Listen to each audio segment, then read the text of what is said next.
नमस्कार. महाराष्ट्रातील विविध क्षेत्रातील बातम्या झटपट आपल्या मोबाईलवर पाहण्यासाठी लगेचच सबस्क्राइब करा राष्ट्रशक्ती लाईव्ह न्यूज आणि सोबत बेल आयकॉन प्रेस करायला विसरू नका. आपले सर्वांचे लाडके नेते ओबीसी समाजाचे नेते माननीय आमदार महादेव जानकर साहेब यांना मी विनंती करतो की आपण आपलं भाषण या ठिकाणी व्यक्त करावं. एक बुलंद आवाज. आमदार जानकर साहेब.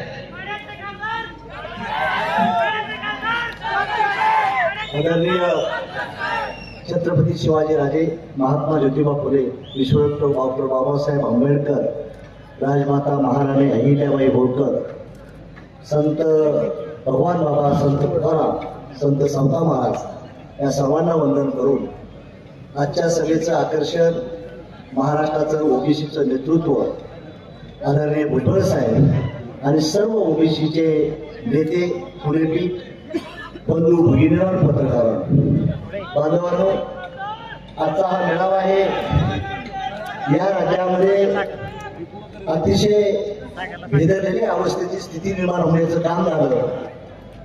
परंतु महाराष्ट्रात विधानसभेत असू द्या किंवा प्रशासनात असू द्या, पहिला आवाज उठवण्याचं काम छगन भुजबळांनी केलं. त्याबद्दल त्यांचं अभिनंदन आपण केलं. आपण त्यांनी कुठल्या समाजाच्या विरोधात नाही बोललोय किंवा आम्ही मंडळी बसलेलो विरोधात कोणाच्या बोलत नाही.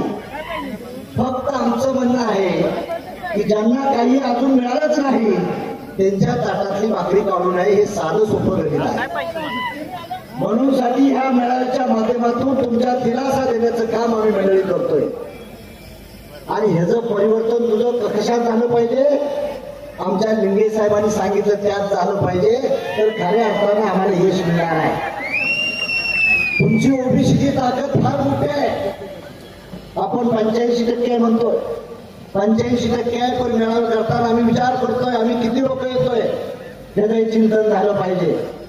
आणि उद्या स्टेजच्या खाली गेलो तर आपापल्या पक्षात जाणार. म्हणून भुजबळ साहेब माझं पुन्हा तुम्हाला सांगणार, जोपर्यंत तुमचा पक्ष काढणार नाही तोपर्यंत तुम्हाला न्याय मिळणार नाही. माझं म्हणणं आहे, जोपर्यंत आपलं काय आपण सगळं करतोय, तर मागणाराच माणूस आपला नसेल, देणारा तिथं, तर तुमचं करायचं काय. म्हणून बांधवांवर ह्याचा विचार झाला पाहिजे. भुजबळ साहेब, ह्या मुद्द्याशी आम्ही तुमच्या बरोबर आहे.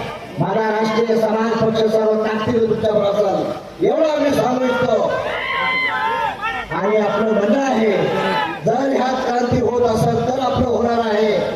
उद्या पंतप्रधान व्हावं लागेल, मुख्यमंत्री व्हावं लागेल, आरक्षण पुन्हा मागायचं आपण. जी मागणारी यंत्रणा आपल्या हातात नसेल तर आपल्याला देणार आहे कोण.